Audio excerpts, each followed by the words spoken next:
Rome doesn't need an introduction. It's one of the most famous cities on earth for good reason. The capital of Italy, the capital of an ancient empire, and the home of the Vatican, Rome is a living archive of Western history. But it's also a modern travel destination, a massive city with traffic, transit, and more tourists than space. 3 million locals live here, even more if you count the pigeons. 11 million visitors come here each year. That means crowds, lines, and sometimes chaos, but also access to some of the most iconic landmarks in the world. The Colosseum, Pantheon, St. Peter's Basilica, the Roman Forum, the Trevi Fountain, and more, all in one city. Rome sits in the central western part of the Italian peninsula, about 20 kilometers inland from the Tyrrhenian Sea. It's the beating heart of the Lazio region, not only politically and historically, but geographically, situated at a crossroads that has shaped trade, conquest, religion, and migration for nearly 3,000 years. Rome's history starts with a wolf and 2 babies, Romulus and Remus. Classic dysfunctional family myth, one kills the other and names the city after himself. Then come the kings, then the Republic, which was very stabby. Julius Caesar took a shortcut to dictatorship and got his reward, death by best friends. The empire follows. Augustus rules. Rome expands like a balloon filled with gold and ambition. Gladiators, Latin, aqueducts, you know the story. Eventually, Rome collapses. Barbarians, betrayal, a slow medieval slump. The Renaissance revives it. Post-war Rome was poor, chaotic, rebuilding from ashes. But then came La Dolce Vita, the 1950s and 60s. Rome became glamorous again. Cinecittà Studios cranked out films, and Fellini turned the streets into legend. Audrey Hepburn rode a Vespa. The world fell in love all over again. The old saying still holds true. All roads lead to Rome. And today, that includes planes, trains, and buses. The Leonardo da Vinci Airport is Rome's main international airport, located about 30 minutes from the city centre. And no, it's not named after the Ninja Turtle, though you'd be surprised how often that comes up. This is Italy's busiest airport, with regular trains and buses connecting directly to Termini station. The Ciampino airport is smaller, older, and mainly used by budget airlines like Ryanair. It's efficient, but farther from the city by public transport. Termini station is the central rail hub. You can travel to Rome from Florence in 1.5 hours, Naples in just over 1 hour, and Milan in about 3 hours via high-speed rail. Rome's metro system is small but useful. There are 3 lines that hit key areas, plus buses and trams. You should buy a transit pass for 24 to 72 hours, if you'll be moving around a lot. You arrive at Termini station, blinking in the sun like a dehydrated pilgrim. Taxis ignore you, and buses threaten your life. Street vendors try to sell you a hat, a rosary, and possibly your own shoes. And still, somehow, you're in love with the city. Rome smells like espresso and baked stone. It's overwhelming, beautiful, annoying, and unforgettable. The traffic isn't bad, it's Roman, which means it's a spiritual experience. There are no rules, just vibes and loud horns. Most of central Rome is walkable, if you wear proper shoes. Streets are often cobbled, uneven, and long. Official Roman taxis are white, metered, and usually found at designated stands. Uber exists, but only premium services like Uber Black or Uber Van, meaning you'll get there in style, but you'll pay like a Roman senator. The city is built around the Tiber River, which cuts a broad curve through Rome from north to south. That river, though smaller than it once was, is one of the reasons this spot was chosen for settlement in the first place. It offered access to the sea, water for crops, and a natural dividing line for neighbourhoods and power centres. Today, it still serves as a point of orientation. West of the river, you'll find Vatican City and Trastevere. East of it, the ancient core, the major ruins, and most of modern Rome. But what really defines Rome's terrain and its mythology are its 7 hills, their soft, broad rises scattered across the historic centre. Still, they gave ancient Rome a sense of structure and symbolism. Knowing them helps you understand not just Roman history, but the layout of the city itself. Vatican City is completely surrounded by Rome, Not metaphorically, literally. It's a city within a city, the smallest sovereign state in the world, with borders you can walk around in less than an hour. Roughly 800 residents and 0.49 square kilometers. There are no mountains and no rivers, just 20-foot tall walls and a serious attitude about entry points. But Vatican didn't start as a country. It started as the seat of the Pope, the Bishop of Rome. For centuries, the popes ruled a chunk of central Italy called the Papal States. Then came Italian unification in the 19th century, and things got awkward. Popes lost their land, refused to recognize Italy, and sulked in the Vatican for 59 years. Finally, in 1929, Mussolini, yes, that Mussolini, in one of his few useful contributions to the world, struck a deal with the Church, the Lateran Treaty. Vatican City became an independent state, the Pope got sovereignty, and Italy got peace with the Church. There are no modern buildings here. The Vatican doesn't do modern. It does subtle 20th century renovations cloaked in Vatican style. But now that the Pope's American, don't be surprised if a McDonald's pops up next to the obelisk in St. Peter's Square. If you've ever wanted to feel culturally unworthy, walk the Vatican museums, hall after hall of artistic overload. You'll see Egyptian sarcophagi, Renaissance tapestries, and pagan sculptures. A visit to the Vatican museums is a pilgrimage of the eyeballs, and the grand finale, of course, is the Sistine Chapel. Michelangelo didn't want to paint it. He was a sculptor, not a decorator, but the Pope insisted, and so he climbed scaffolding, inhaled enough paint fumes to kill a donkey, and spent years painting 12,000 square feet of biblical drama overhead. The result is one of the most famous ceilings on Earth. St. Peter's Basilica is the largest church in the world, a glorious Baroque monument to faith, ambition, and marble. Designed by names like Michelangelo and Bernini, it stands over the traditional tomb of Peter. The dome is so high it could fit the Statue of Liberty inside. You enter and your neck immediately regrets it. Frescoes, altars and sculptures are everywhere. You're meant to feel small and humbled, and it works. You can climb the dome. Yes, it's a lot of steps, and it gets claustrophobic, but the view from the top is really worth it. Rome spreads before you like an ancient sun-soaked mosaic. Vatican has its own postal service, its own radio station, its own euro coins, and its own army, the Swiss Guard. They look like they walked out of a primary school Shakespeare play, but they are legit bodyguards, with military training and secret service vibe. They also carry automatic weapons, just in case anyone gets ideas. There are fewer than 1,000 citizens. Most of them are clergy, nuns and guards, which makes sense because this isn't a country where you're born. It's one where you're ordained or hired. Basically, it's the world's hardest country to get into, unless you're a saint, a Swiss or a statue. Before we continue, please hit the like button to support our channel. When you think of Rome, you think of the Colosseum. It's not just a massive oval of ancient stones, it's a symbol of human ambition, creativity, and sometimes brutal entertainment. Long before Netflix, there was the Colosseum's live-action drama. No pause button, no spoilers. Just gladiators, lions, and blood. That's what the Romans called prime-time entertainment. Construction began in the year 72 under Emperor Vespasian and finished 8 years later under his son Titus. The Colosseum could hold up to 50,000 spectators. It was the ultimate entertainment venue of its time. Yet, it was more than a stadium. It reflected Rome's engineering skill, political power, and social life. It's not actually called the Colosseum by the Romans. Its real name was the Flavian Amphitheatre, named after the Flavian dynasty who built it. Colosseum likely comes from a gigantic statue of Nero nearby, the Colossus of Nero.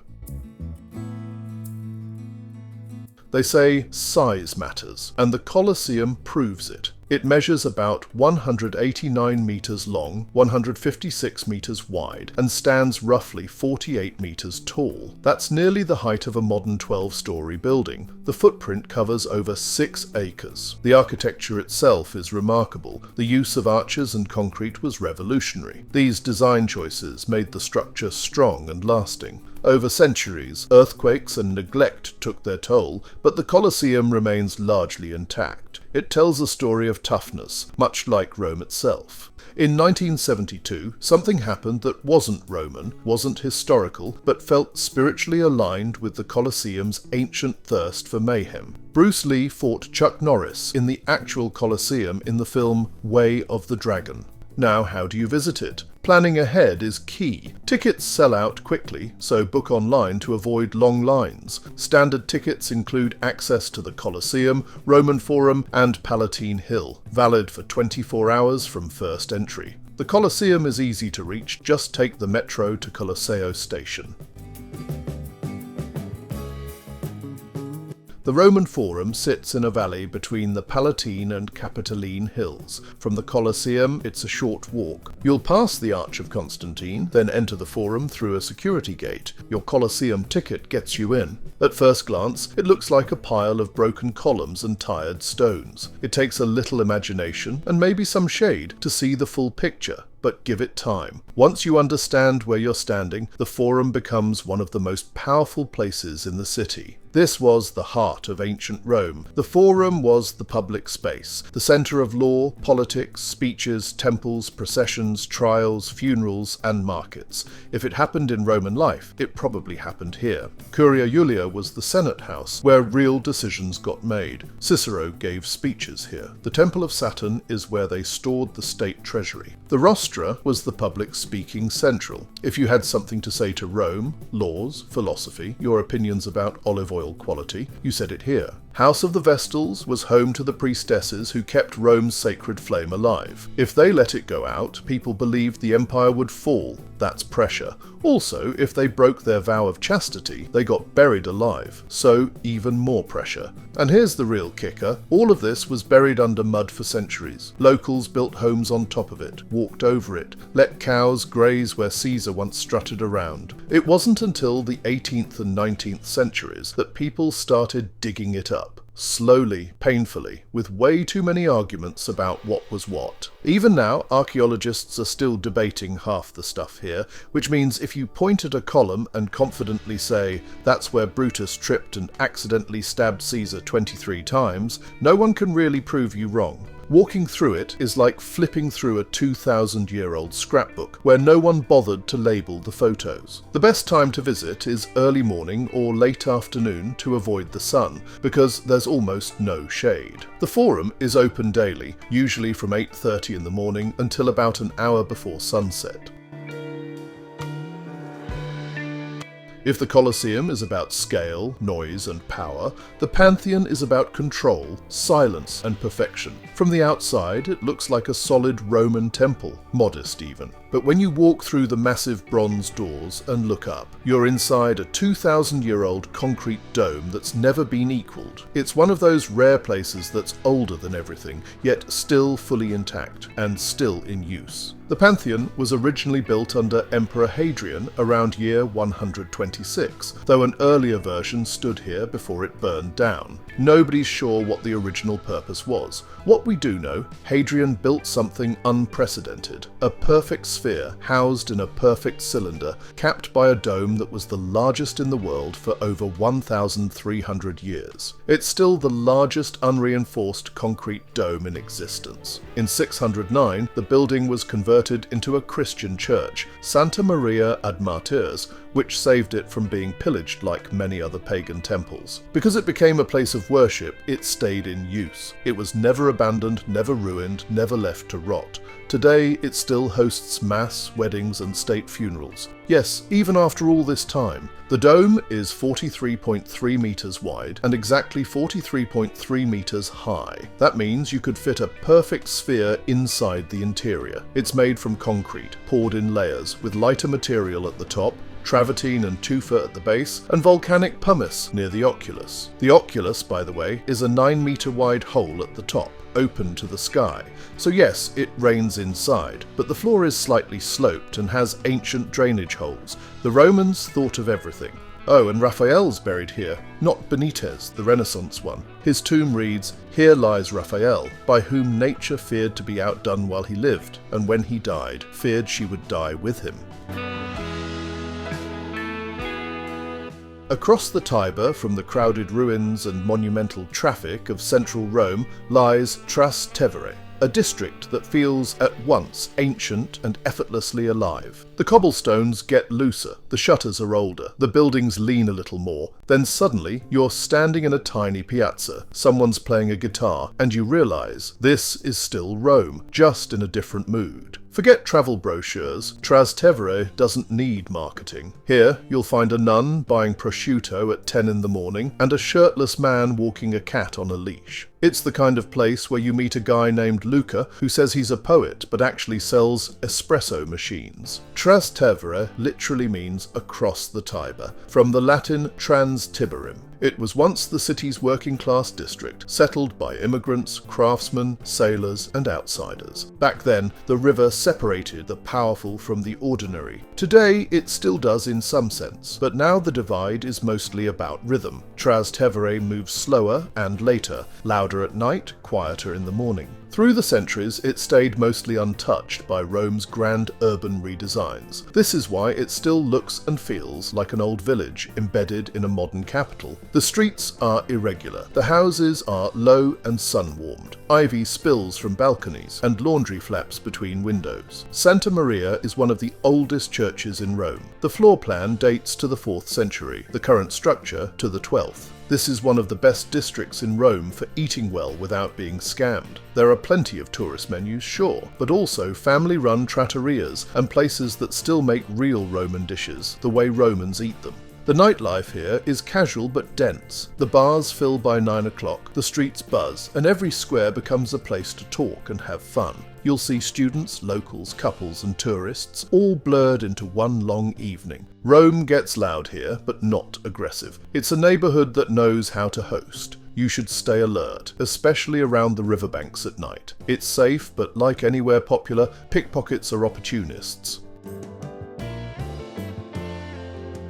The Trevi Fountain marks the endpoint of an ancient aqueduct, the Aqua Virgo, completed in 19 BC under Agrippa. That same aqueduct still supplies water to the fountain today, more than 2,000 years later. The current fountain, though, is pure Baroque spectacle. It was commissioned in 1732 by Pope Clement XII and designed by Nicola Salvi. Construction took 30 years, finishing in 1762 under Giuseppe Panini. The entire thing is attached to the back of the Palazzo Poli, and it plays like a full theatrical production. At its centre, Oceanus stands on a seashell chariot, pulled by 2 hippocamps, half horse, half fish, each led by a triton. One horse bucks wildly, the other moves calmly. It's a contrast between chaos and control, between the storm and the still. Of course, this is also where the silly coin toss happens. It's simple. Stand with your back to the fountain and toss a coin over your left shoulder with your right hand. 1 coin means you'll return to Rome, 2 means you'll fall in love, 3, you'll get married.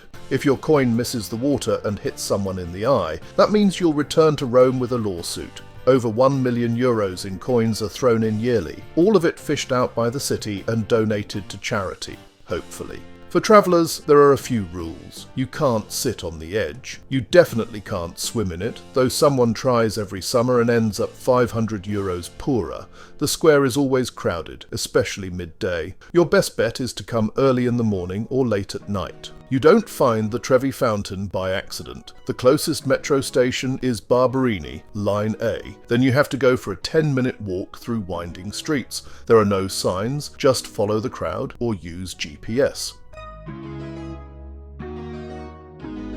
At the edge of the Tiber, just before Vatican City pulls all the attention, stands a giant stone cylinder, Castel Sant'Angelo. It's squat, brooding, and somehow out of place. It looks less like something from ancient Rome and more like a Game of Thrones hold fast. This isn't just another fortress, it's a 2,000-year-old shapeshifter, a Roman emperor's tomb, a medieval stronghold, a papal panic room, and a prison. Few buildings in Rome have worn more hats and survived this well. It began as a mausoleum. In the 2nd century, Emperor Hadrian built it as his own tomb, a massive drum-shaped monument lined with white marble, trees and statues. He and his successors were buried here until the 3rd century, when Rome started falling apart and the tomb was absorbed into the city's defensive walls. Then came the Middle Ages, and with them, enemies. Rome wasn't safe. Popes needed places to hide, so the former tomb was repurposed as a fortress, then a castle, then a papal bunker connected to the Vatican by a secret corridor called the Passetto di Borgo. When things went bad in St. Peter's, the Pope could literally vanish into the walls and hide here, surrounded by guards and cannons. The name? That came from a legend. In 590, during a plague, Pope Gregory the Great claimed to see the Archangel Michael above the mausoleum, sheathing his sword as a sign that the plague was ending. A statue of the angel now crowns the top. The castle is connected to the rest of Rome by one of the most photogenic bridges in Europe, the Ponte Sant'Angelo. Every angle here looks like a Renaissance oil painting. During the Middle Ages, this bridge was an execution site. You'd walk across it and see heads on spikes, which must have been very motivational. The castle is open daily, usually from 9 in the morning to 7:30 in the evening. The entry will cost you around €13. There's also a cafe up there, and you can enjoy a 360-degree view of Rome. Locals call it the typewriter, or the wedding cake, or the thing blocking my view of the Forum, but officially it's the Altare Della Patria, the altar of the fatherland. It sits in the centre of Rome, just waiting to ambush unsuspecting travellers with its size and stairs. The site was once a dense medieval neighbourhood, which was demolished to make way. It was built in honour of Victor Emmanuel II, the first king of unified Italy, and the guy with the best moustache in 19th century Europe. Construction started in 1885 and didn't finish until 1935, because bureaucracy is Italy's second oldest tradition after pasta. Before the monument existed, Rome had no unified iconography. When the cities and kingdoms of Italy unified, Rome became the capital. A grand statement was needed. The king became the face of modern Italy, and this monument was built in his honour, and as a symbol of unification. This thing has everything. Colonnades, bronze statues, eternal flames, gold leaf, allegorical figures, and enough marble to bankrupt a small country. You can't miss it. The monument demands attention, even if you're just trying to cross the street without dying. Inside, there's a museum to Italian unification, a tomb of the unknown soldier with eternal flame, and a rotating cast of very serious guards who will absolutely yell at you if you try to sit on the steps with your gelato. Even Rome has limits. It's free to walk up most of the stairs, and €12 to enter the museum and visit the panoramic terrace. The closest metro is Colosseum, Line B, or Barberini, Line A, plus a 10-minute walk. Buses and trams all converge here. Not everyone loves the Vittoriano. Some Romans see it as overblown, a misplaced piece of nationalism. It dominates the skyline, obscures medieval buildings, and styles that scream 20th century power. But you can't ignore it. It's the most recent major statement in a city layered with statements. It's meant to be bold, it divides opinion, and in a way, that's what monumental architecture is supposed to do. The Spanish Steps aren't just an ordinary staircase. They're a 135-step monument to elegance and symmetry. The steps are named for their location, not their origin. At the bottom is Piazza di Spagna, named after the nearby Spanish embassy to the Vatican, which has been there since the 1600s. The church at the top is French, not Spanish. The design was paid for by a French diplomat, and the architect was a Roman. So, in classic Roman fashion, it's a cultural mix. French-funded, Roman-designed, Spanish-named. Back in the 18th century, rich people were too lazy to climb the steep slope from Piazza di Spagna up to the church. So, in 1725, they finally finished this nice 135-step solution. Built between 1723 and 1725, the Spanish steps were designed by Francesco de Sanctis. It was Baroque city planning, meant to link two powerful institutions, church and state, while creating a graceful space for movement, conversation, and display. It's built on a slope that had once been chaotic, muddy, and disputed. The steps brought order and style. By the 19th and 20th centuries, the steps became a magnet for artists, poets, and the early wave of European travellers doing the Grand Tour. At the top you have the Trinità dei Monti, a twin-towered French church with great views over the rooftops of Rome. Inside is quiet with some underrated art and almost no crowds. At the base you'll find the Fontana della Patria, which roughly translates to Fountain of the Sinking Boat. Legend says it was inspired by a barge that washed up during a flood. Of all Rome's squares, Piazza Navona is the one that lingers. It works by atmosphere, sound, movement, sunlight, fountains, the slow swirl of tourists and locals passing through. It's less of a monument and more of a performance. The shape of the piazza is no accident. It's long and narrow, like a stadium, because that's exactly what it used to be. The bones of Piazza Navona go back to the 1st century, when Emperor Domitian built a stadium here for athletic competitions. Known as the Stadium of Domitian, it held around 30,000 spectators, not for gladiator fights, but for Greek-style contests, races, boxing and javelin throws. People once screamed here over sweaty athletes. Now they scream over getting charged €18 for a soda. The Baroque church on the west side of the piazza is Sant'Agnese in Agone. It was built in the 17th century on the site where St. Agnes, a young Christian martyr, was said to have been exposed and humiliated before her death in the 3rd century. Dead centre in the piazza is Bernini's Fontana dei Quattro Fiumi, commissioned by Pope Innocent X in the mid-1600s. It's the boldest fountain in Rome and the most theatrical. Bernini didn't hold back. Perhaps its most interesting part is the Moor Fountain. Bernini says it's a heroic struggle with a sea creature. We say it's a guy realising mid-bite that 2 burritos was a terrible, delicious mistake. Art history professors hate this take, but you know it's true. Rising from the centre of the fountain is the obelisk of Domitian, a red granite column covered in hieroglyphs. It's Roman-made, not Egyptian, although it imitates the Egyptian style. The northern end has the Fountain of Neptune. It's fine. It's got tridents, sea monsters, nymphs, and Neptune doing Neptune things. In a city full of ancient masterpieces, the baths of Caracalla still manage to shock. This place was enormous. It took thousands of workers, engineers and slaves to finish. Aqueducts were extended just to supply the complex with water. Enormous furnaces were built to heat it, and a workforce the size of a small army maintained the operations daily. The result was staggering. At its height, the baths of Caracalla could accommodate more than 1,500 bathers at a time. But it wasn't just about bathing. The complex included gyms, libraries, gardens, reading rooms, temples, fountains, and open courtyards. Located just south of the Colosseum, along what was once the spine of imperial Rome, the baths weren't built for emperors or generals. They were built for ordinary Romans, rich and poor, old and young. You could be a merchant, a soldier, a freed slave, or a senator. If you lived in Rome, these baths were for you. The man behind the madness was Caracalla, and he was not a chill guy. He murdered his brother to take sole control of the empire, then decided the best way to win back public favour was to build a spa. Bold strategy. It kind of worked. The public loved the baths. It's hard to stay mad at a tyrant when you're mid-massage and enjoying marble luxury. Bread, circuses and bubble baths. That was the Roman formula for keeping people quiet. Most of the marble was stripped away in later centuries, repurposed for other buildings, including parts of St. Peter's Basilica.